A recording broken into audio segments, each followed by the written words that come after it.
Bé, molt bon vespre a tothom. Anem a començar aquest acte protocolari important, entranyable, que dona tret de sortida, diguéssim, el segon tret de sortida. Hem tingut la xideta ara fa una estona al que serà la festa major de l'any 2019 d'aquí a la nostra ciutat. Donem la benvinguda, per suposat, als regidors de l'Ajuntament, al vicepresident del Consell Comarcal de l'Urgell, a la Sara Bailac, aviat senadora a Madrid, alcaldes de la comarca, president de la Cambra de Comerç, secretari i autoritats, senyor Joan Améssega també, exalcalde de la ciutat, senyores i senyors, molt benvinguts.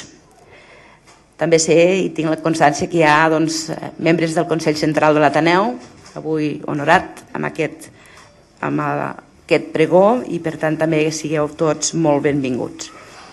La primera assemblea, diguem-ne, fundacional de l'Ateneu de Tàrrega fou el 8 de setembre de l'any 1919. La societat va ser en aquell moment i fins a cert punt hereva del Patronat de Sant Jordi i ocupar durant els primers mesos aquestes antigues dependències que es van enderrocar més tard. L'any següent, i amb una emissió de cèdules, es va finançar les obres del Saló Teatre sota el projecte de l'arquitecte Adolf Florença, que van acabar el 1923. Més endavant es construirà el cafè i les dependències de la societat. Un episodi inesborrable també de la història de l'Ateneu va ser la mort del mestre Güell, fundador de l'Orfeó Nova Tàrrega i llavor indiscutible d'aquesta societat. Al seu torn també va ser el desllorigador i l'entrada a la maduresa de l'entitat. Ja mitjans del segle passat s'edificà el vestíbul i es remodelà el teatre i la nova façana. I amb el transcórrer del temps l'edificació s'ampliarà per aquí amb una cafeteria pública l'any 1966. Es reduirà per allà la venda als pares carmelites de les pistes de tennis l'any 1955. I és clar, patirà tots els avatars de la història del nostrat segle passat, república, dictadura i democràcia. A destacar, per tant, el considerable esforç civil que tota la munió de gent, sense oblidar els seus moments de joia i també alhora els seus capítols de desavinences entre socis, cedulistes i juntes, i fins i tot amb l'opinió del carrer, a vegades a favor d'uns, a vegades a favor dels altres. Uns episodis que en més d'una ocasió prenien la vida pacificadora amb la redacció dels nous estatuts als quals s'acceptava per part de tothom. L'entitat és una entitat viva, i tan viva que a sota la seva empara hi han sorgit, de fet ja era dintre, el Nostrat Orfeó, el Club d'Escacs, el Cineclub, les Joventudes Musicales, els Amics de Targa Blai, Palestra, l'Esbar Albada, la Coral Mestre Güell, la Llotja Agrícola, l'Abat, el Tèspis, per posar-hi de ben diferents, i disculpeu-me si algun no l'anomeno. Sense oblidar també que alguns serveis de la Casa de la Vila es van oferir des de les seves dependències en els infaus dies de la sublevació franquista. Com deia, és una entitat viva, ja centenària, i volem agrair especialment a la persona del seu president, de l'actual president, el senyor Antoni Tàcies, que l'Ateneu enguany sigui el pregoner de la festa major. A tot el seu Consell Central, a les entitats que són allí, als socis, la nostra més sincera felicitació. Per tant, donaríem la paraula al senyor Antoni Tàcies perquè aquest any sigui, ens faci el pregó de la festa major. Molt bona nit i moltes gràcies.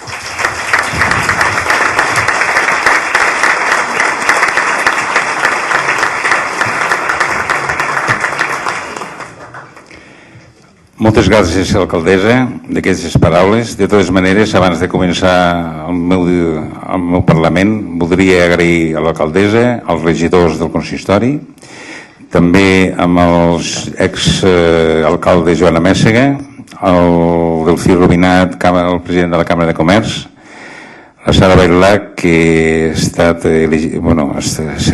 elegida properament, el vicepresident del Consell Comarcal, i crec que no em deixo ningú. Si em deixo algú em perdonareu perquè políticament estic fora de curs. Comencem el pregó.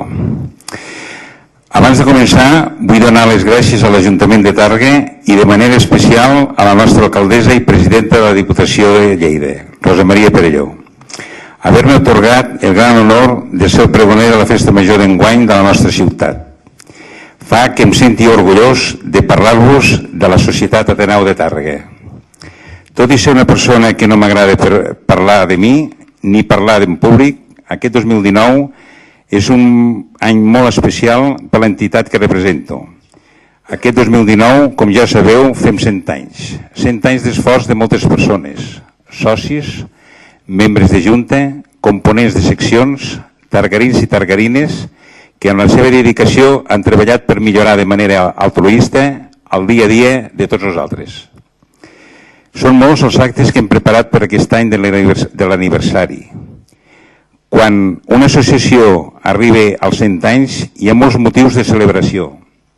Però sí una cosa estem molt orgullosos, és el llibre del centenari que properament veurà la llum, gràcies a la feina de la Comissió del Llibre creada explícitament per aquest fi, el saber fer i complicitat de Natàlia Lloreta.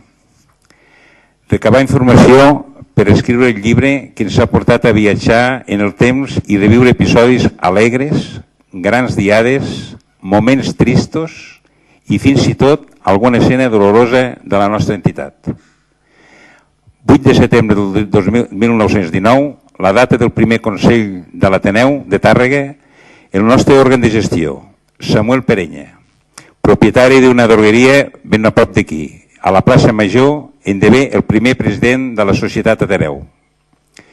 El primer nom d'una llarga successió de persones que podríem omplir tot el discurs. En aquest moment suggereixen a Catalunya els primers Ateneus, casinos i grups corals. Tàrrega no és una excepció. El Casino del mes de mayo, l'Alianza, el Patronat de Sant Jordi, són un exemple. El Patronat de Sant Jordi, curiosament, serà l'embrió de l'Ateneu juntament amb l'Orfeó Nova Tàrrega, fundat el 1915 pel mestre Güell. El més senzill seria detallar-vos la història d'aquests 100 anys i anar fent llista cronològica, però no ho faré. Avui us vull parlar del meu Ateneu. Jo vinc del món empresarial, un món on els beneficis es converteixen en la finalitat del dia a dia. Els guanys van proporcionalment a invertir en les granges, pagar els salaris dels treballadors, comprar els proveïdors de cereal, millorar les botigues on aneu a comprar o adquirir maquinària perquè la vostra estada dels comerços sigui més eficaç i àgil. El món associatiu és radicalment diferent. Els beneficis són les felicitacions que ens fan arribar el públic que assisteixen als actes. Conèixer gent engrescadora que inverteix hores i dies per organitzar les activitats, o la bona entesa i comprensió de proveïdors que ajusten el preu als seus serveis. Aprofito i us diré un secret que no he dit mai als meus treballadors. He anat a dormir més satisfet quan una activitat ha sortit molt bé, a l'Ateneu, que molts dies després d'una jornada laboral. Molta gent de Tàrrega ha vingut a l'Ateneu, ja sigui perquè ha format part d'alguna de les associacions que acull o potser perquè ha gaudit de la nostra terrassa mentre feia el vermut. El seu primer contacte amb l'Ateneu és justament el local social. Amb 20 anys que acompanyava el meu pare a la llotja del cereal, que celebrava el dilluns de mercat, s'endevenia un motor econòmic per a la ciutat i el seu entorn més rural. Actualment, l'Ateneu no és tant una ànima econòmica com un dinamitzador cultural. Per posar-vos els antecedents, l'any 1922 neix l'Associació de Música, una sessió artística que s'encarregà de programar grans actuacions d'altíssim nivell musical fins l'any 1936, moment en què, degut a la guerra, hi hagué un parèntesis. Però la secció melòmana de l'Ateneu ha anat variant al llarg dels anys i l'any 1951 neix Juventudes Musicales. es programen durant dècades concerts i cicles emmarcats en festes populars o del calendari festiu. Ara mateix, la secció de música reviu inspirada per les seves sàvies lliçons de Josep Lluís Boleda i en Carlos Calderón, que cada primer divendres de mes engeguen un nou audiofòrum. I parlant d'engegar, jo arribo una mica abans que els mestres, obro les llums de la sala, mentre a fora plou a bots i barrals i penso, avui no vindrà ningú. De sobte, 10 minuts abans de començar, abans no, el públic irrompe deixant el paraigües a la paperera del costat de la porta d'entrada i quan acaba l'audiofòrum tots em venen a saludar apuntant-me, noi, estem contents d'haver vingut. Hem après tant, sort que no ens hem quedat a casa. Jo, que encara estic assimilant tots els coneixements que m'han transmès els dos musicòlegs, dono un gran valor a aquestes paraules perquè aquest agraïment és el que manté viu el plaer de treballar pels altres. L'Ateneu i la música han anat agafades de la mà des del seu naixement, però al nostre Ateneu hi passen moltes més coses. L'any 1927 s'inauguren les conferències de la secció de civilitat i avui encara és una aposta forta dins de les activitats culturals, perquè creiem en el valor de la paraula i la pluralitat.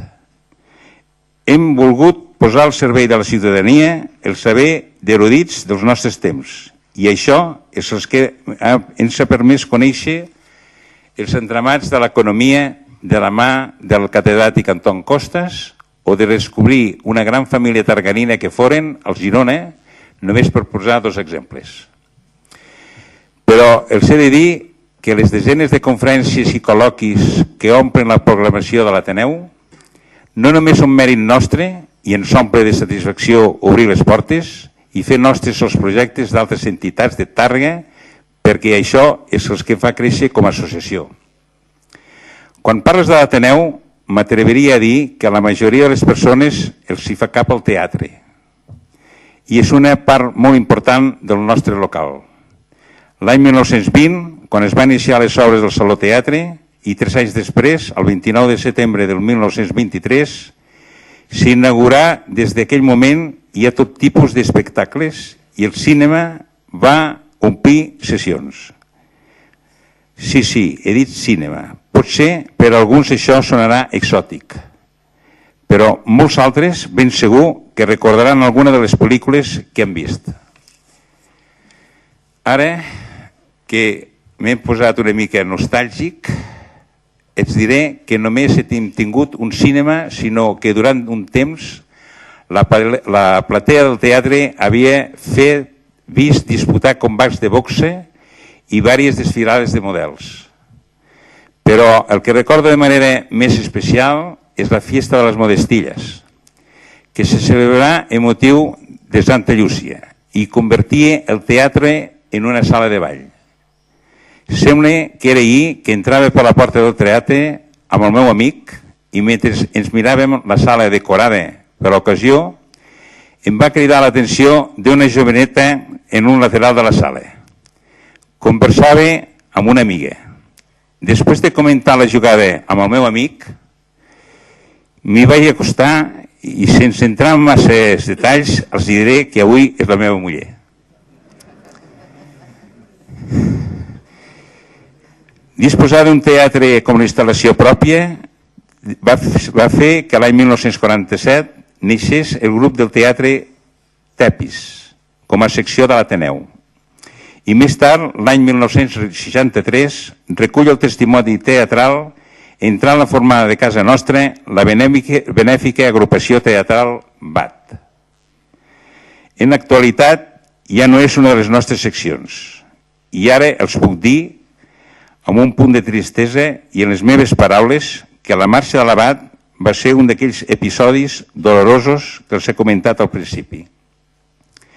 L'any 1999, després d'un canvi en els nostres estatuts, es generarà un període de gran polèmica amb les seccions que desencadenar la Déu de l'abat. És trist i així ho sentim. Tot i que també he de reconèixer, sense que sembli paternalista i sense voler justificar, és esmenar la plana al passat, que estem orgullosos que l'abat sigui l'abanderat del teatre de casa nostra, o de la ciutat. El teatre és el nostre buc insígnia. Podríem dir una joia com aquesta ha estat a l'abast de tanta gent com és possible. I l'any 1984, el primer cop l'Ajuntament de Tàrrega programa una obra dins del teatre durant la Fira del Teatre al Carrer. I aquell mateix any la Junta aprova un conveni de cessió de l'ús de l'Ajuntament.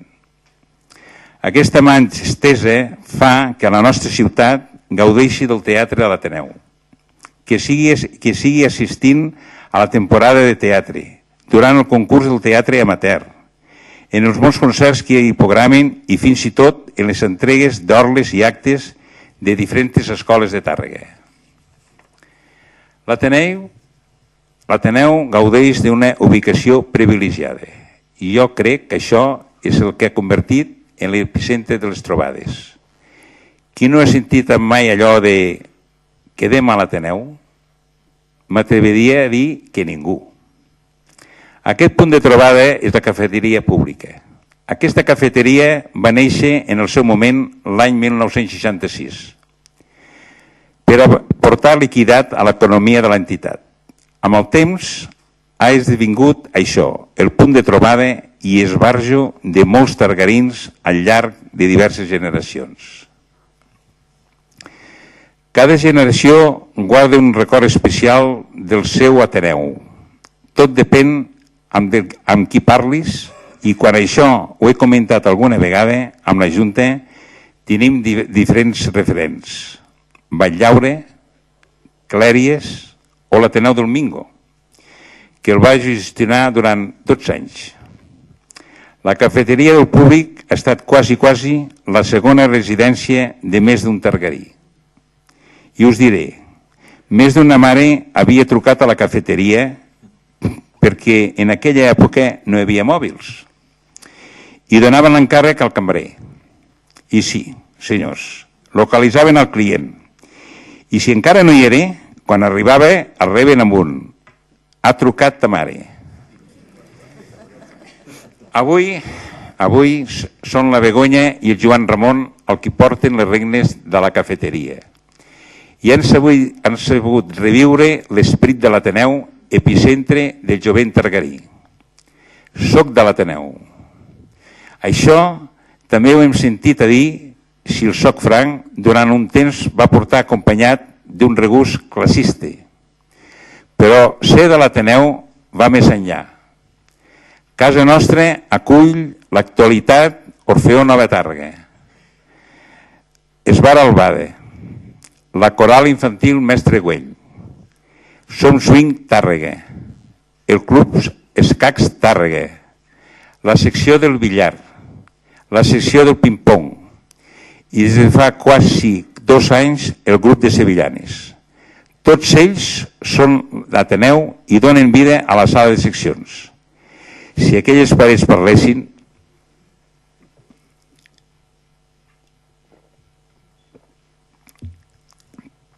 aquests murs han estat testimonis de solidaritat entre seccions quan l'Orfeó i l'Esbar coincidien a la sala en dies previs a concerts importants. I també han treballat plegats pel centenari de l'Orfeó Nova Tàrrega. Han vist molts assajos de caramelles, liderats per la Coral Infantil. Jams de swing, que ens trasladem musicalment, ni que sigui per uns instants, als nostres arrels del 1919. Aquestes parets són testimonis com el nostre consistori ha après a ballar l'eixida gràcies al Ton Ferran. Fixin, proper dilluns al vespre, dilluns que ve. Els puc assegurar que el moviment de la sala de les entitats és un bon mirall de la salut associativa de la nostra ciutat. Però aquesta entitat ha vist coses que nosaltres no creuríeu. S'imaginen una redada a l'Ateneu, una trucada alerta a la Guàrdia Civil avisant-la el joc il·legal als baixos. La Benemèrita arribant i entrant per la porta gran en busca de la suposada timba mentre els jugadors s'escapen per la porta de darrere, deixant a la Guàrdia Civil una sala més que polida.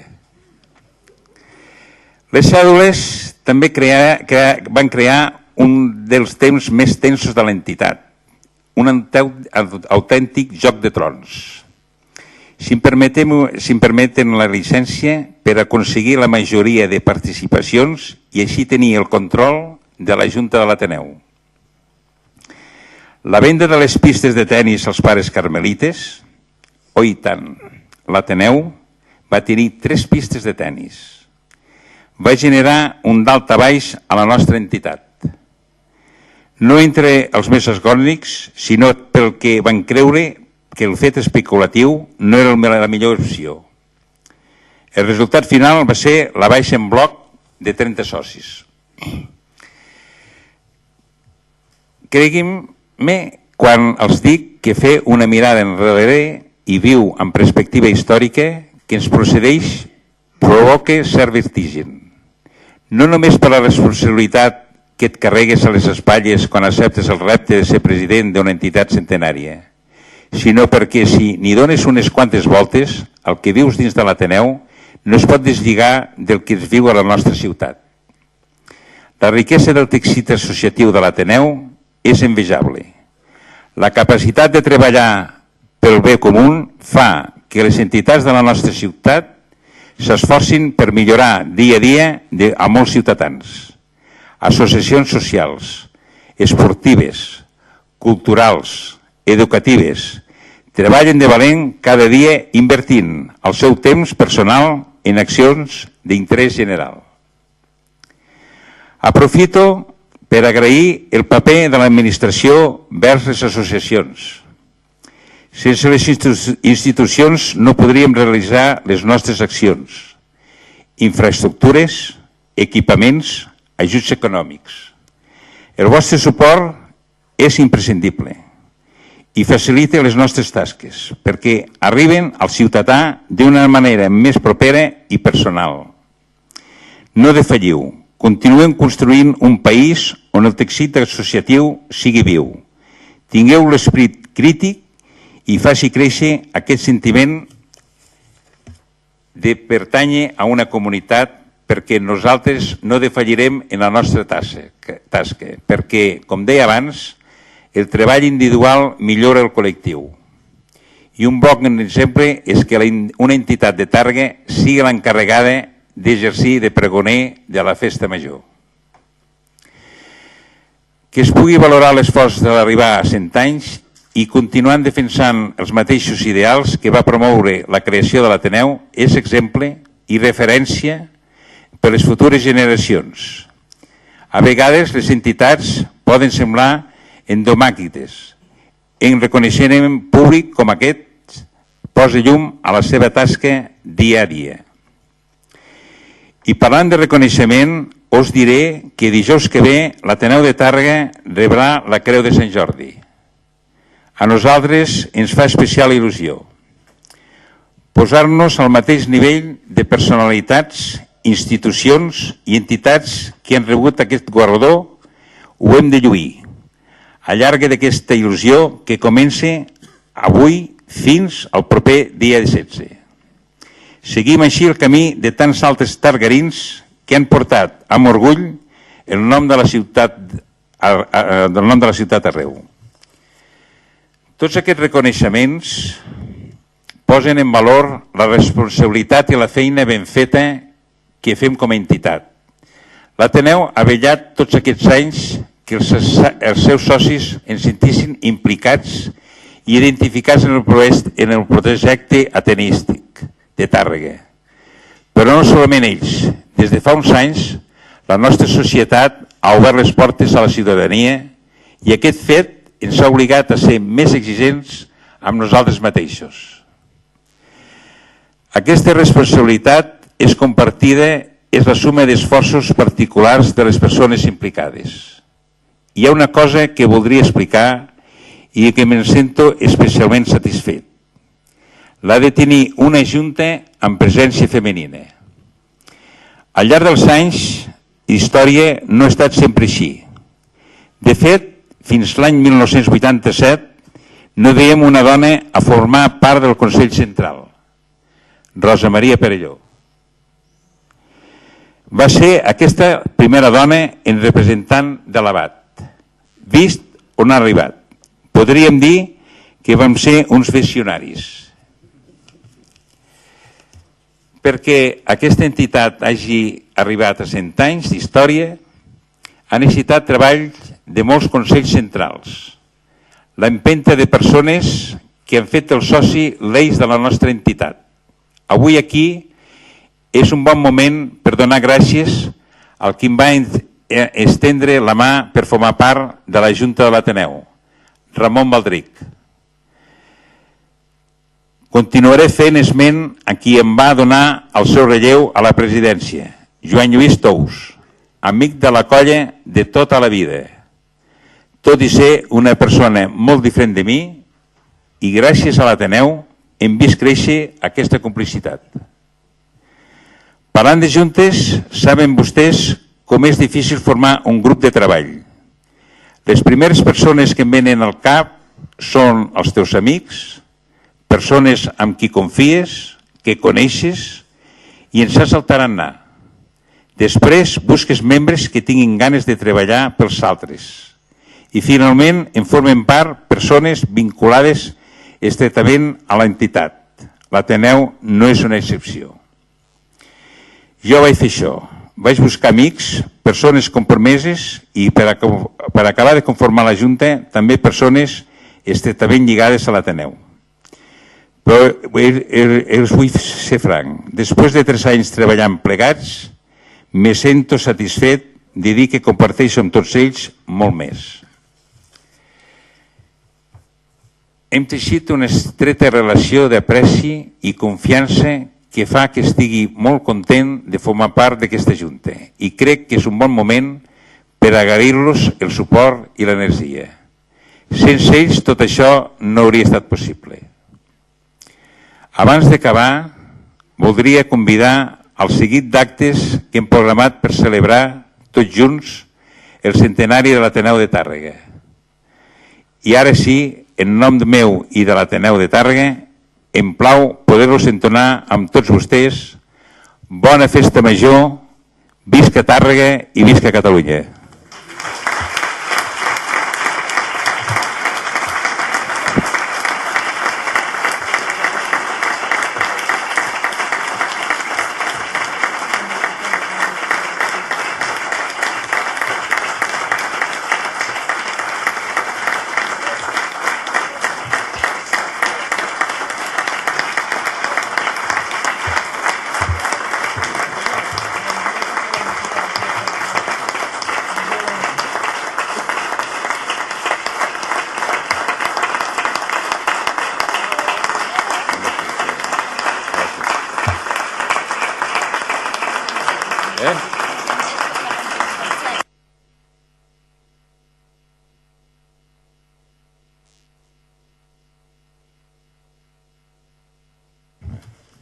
Moltes gràcies a tots. Gràcies.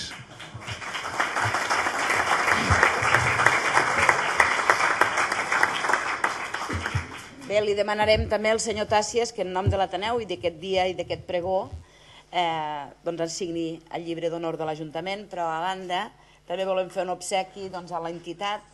És un obsequi que en si mateix és senzill, però amb les paraules del pregó, amb tot el relat d'aquests 100 anys d'història, jo penso que l'Ateneu el posarà en molt bon lloc perquè com a entitat targarina que és, n'és sobradament mereixedora.